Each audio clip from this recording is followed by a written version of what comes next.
په افغانستان کې د چین سفارت له لوري د کابل پوهنتون د 22 پوهنځیو 80 تنه ممتاز محصلین د یوې غونډې په ترڅ کې په نغدي ډالیو سره وستایل شول. دغه غونډه چې په کابل پوهنتون کې جوړه شوې وه د سرپرست حکومت د لوړو زده کړو وزارت چارواکو، د چین هیواد سفیر، د کابل پوهنتون مسؤلینو او ګڼ شمېر محصلینو پکې ګډون درلود. په غونډه کې د کابل پوهنتون رئیس ډاکټر اسامه عزیز په کابل کې د چین سفارت له لوري د کابل پوهنتون د غوره محصلینو ستایل او هغوی ته نغدي بورسیې ورکول یو غوره اقدام یاد کړ او زیاته یې کړه چې دا د دواړو ګاونډیو هیوادونو د ښو اړیکو یوه غوره بیلګه ده او دغه راز دا ډول کړنې په افغانستان کې پر علمي برخه یو پانګونه هم ده.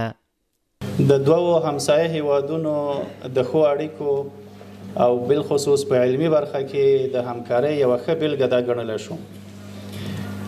زه د کابل پوهنتون د مسؤل په حیث باندې د چین هیواد د سفارت ته او د قدرمن سفیر صاحب څخه مننه کوم چې د دې جوایزو یا د دې نقدي سکالرشپ یا بورسیو دپاره یې د کابل پوهنتون انتخاب کړ. د کابل پوهنتون د افغانستان لوی او عظیم علمي مرکز دی. د چین هیواد د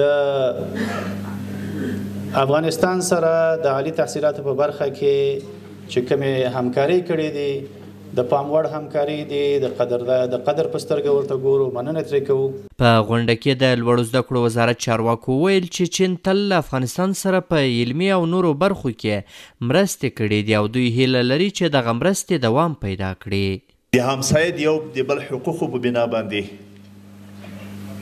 یو ډول هیله لري افغانستان له چین هیواد څخه چې له افغانستان سره په هر اړخ کې همکاري وکړي، لکه مخکې چې د چین هیواد په هر اړخ کې همکاري کړې، موږ د دغه همکارۍ نوره توسع غواړو.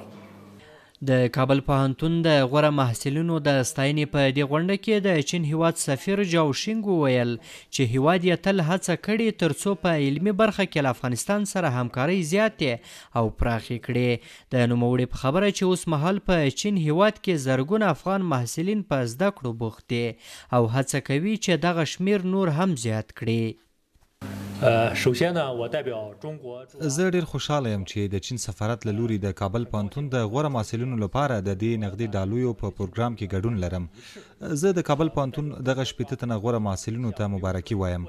اوس مهال په چین کې زرګونه افغان محصلین په زده کړو بوخت دي او دغه راز د کابل پوهنتون د محصلینو په دې نننۍ غونډې تالار هم د چین هیواد په مرسته جوړ شوی دی. نو دا ټول د دواړو هیوادونو ترمنځ په علمي برخه کې د ښو اړیکو ښکارندویي کوي.